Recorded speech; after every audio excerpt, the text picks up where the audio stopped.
അങ്ങനെ ഞാൻ മമ്മൂക്കയെ കാണാൻ വേണ്ടി മദ്രാസിൽ ഒരു അയ്യപ്പ ക്ഷേത്രമുണ്ട്, മഹാലിംഗപുരം അയ്യപ്പ ക്ഷേത്രം.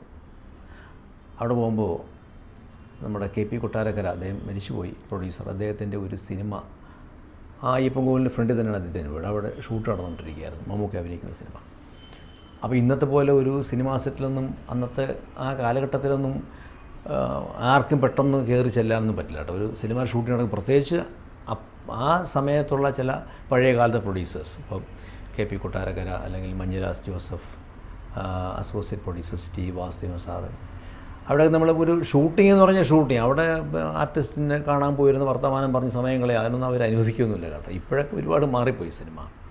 അങ്ങനെ ഞാൻ പോയി മമ്മൂക്കയെ കാണാൻ പോകുമ്പോൾ ഒരു വീടിൻ്റെ ഗേറ്റം അടച്ചിരിക്കുക, ഒരു ജനറേറ്റർ ദൂരെ വർക്ക് ചെയ്യുന്നുണ്ട്, പക്ഷെ ഒരു ബഹളവുമില്ല. ഇതിനകത്താണ് ഷൂട്ടിംഗ്. ഇന്ന് ഷൂട്ടിംഗ് എന്നൊക്കെ പറഞ്ഞാൽ ഒരു വലിയ ബഹളമല്ലേ, അതിനകത്ത് ഷൂട്ട് കിടക്കുക, അദ്ദേഹത്തിൻ്റെ സ്വന്തം വീടാണ്. അപ്പം ഞാൻ പോയി ഈ ഗേറ്റ് നല്ല ഹൈറ്റാണ്, എനിക്ക് ഹൈറ്റ് ഇല്ലാത്തതുകൊണ്ട് ഞാൻ ഒന്ന് എത്തിയൊക്കെ നോക്കുമ്പോൾ അകത്ത് ഒരാളിരുന്ന് പേപ്പർ വായിച്ചുകൊണ്ടിരിക്കുക.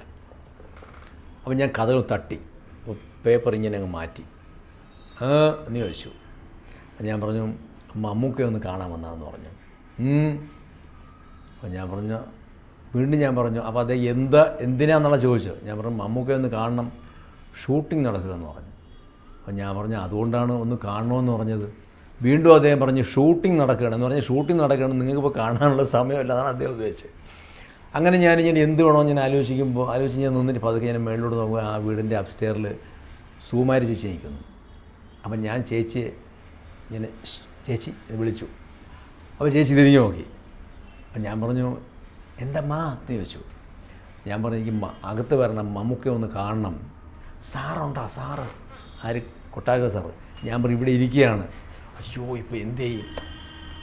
അങ്ങനെ ആരെയോ പറഞ്ഞു വെച്ചാൽ അങ്ങനെ ഞാൻ പതുക്കെ ഒന്ന് എൻട്രി ചെയ്ത് അതായത് ഷൂട്ടിങ്ങിൻ്റെ ലൈറ്റപ്പ് ചെയ്യുന്ന ഗ്യാപ്പിൽ ഒന്ന് സംസാരിച്ച് അപ്പം തന്നെ പോകുന്നു കേട്ടോ.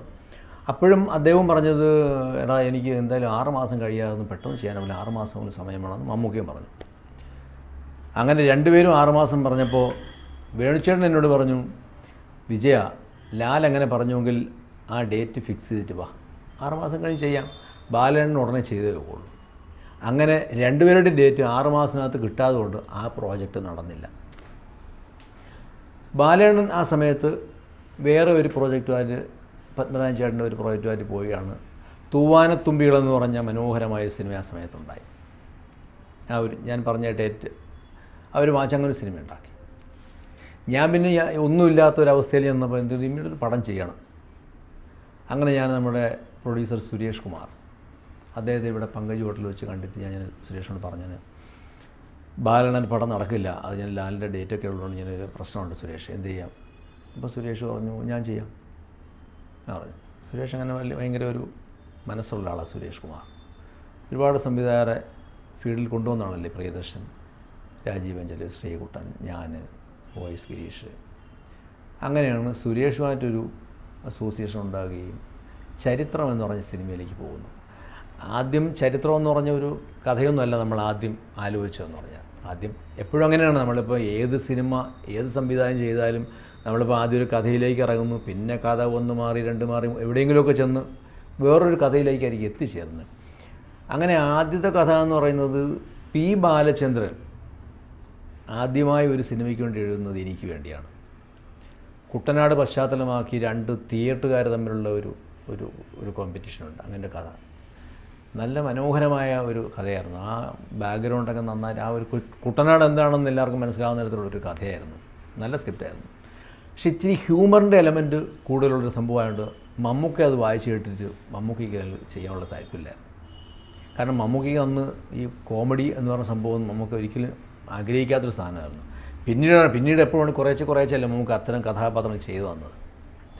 അങ്ങനെ ആ സിനിമ, ആ സ്ക്രിപ്റ്റ് നടന്നില്ല. പിന്നെ അദ്ദേഹത്തെ ഒരു ഡേറ്റും പറഞ്ഞു, പിന്നെ ഞങ്ങൾക്ക് സ്ക്രിപ്റ്റും ആയില്ല. അങ്ങനെ മമ്മൂക്കയുടെ എറണാകുളത്ത് വീട്ടിലിരിക്കുമ്പോഴാണ് എന്ത് വേണമെന്ന് പല ആൾക്കാരെയും വിളിച്ചു. SN സ്വാമി ആയിരുന്നു നമ്മുടെ സ്ക്രിപ്റ്റ് റൈറ്റർ. സ്വാമിയുടെ കയ്യിൽ പെട്ടെന്ന് എഴുതാൻ പറ്റിയ കഥയുമില്ല. അങ്ങനെ അവിടെ ഇരുന്ന് ജോൺ ബോളിനെ മമ്മൂക്ക വിളിക്കുന്നു, ഡെന്നീസ് ജോസഫിനെ വിളിക്കുന്നു, കലൂ ഡെന്നീസിനെ വിളിക്കുന്നു, ഷിബു ചക്രവർത്തി വിളിക്കുന്നു. അങ്ങനെ എല്ലാവരോടും കൈവച്ച് അവസാനം ഒരു നിവൃത്തിയിലായി, ഡേറ്റും ഒക്കെ ആയി. അങ്ങനെ മമ്മൂക്ക തന്നെ പറഞ്ഞു, സ്വാമി നമുക്ക് തമിഴിൽ വന്ന് ഇങ്ങനൊരു സിനിമയുള്ളത് എടുത്താലോ. അങ്ങനെ തമിഴിൽ വന്നൊരു സിനിമയാണത്. അത് ഞങ്ങൾ അതിൽ നിന്ന് കടം കൊണ്ട് അതിൽ നിന്ന് ഉണ്ടാക്കിയെടുത്തതാണ് ചരിത്രം എന്ന് പറഞ്ഞ സിനിമ.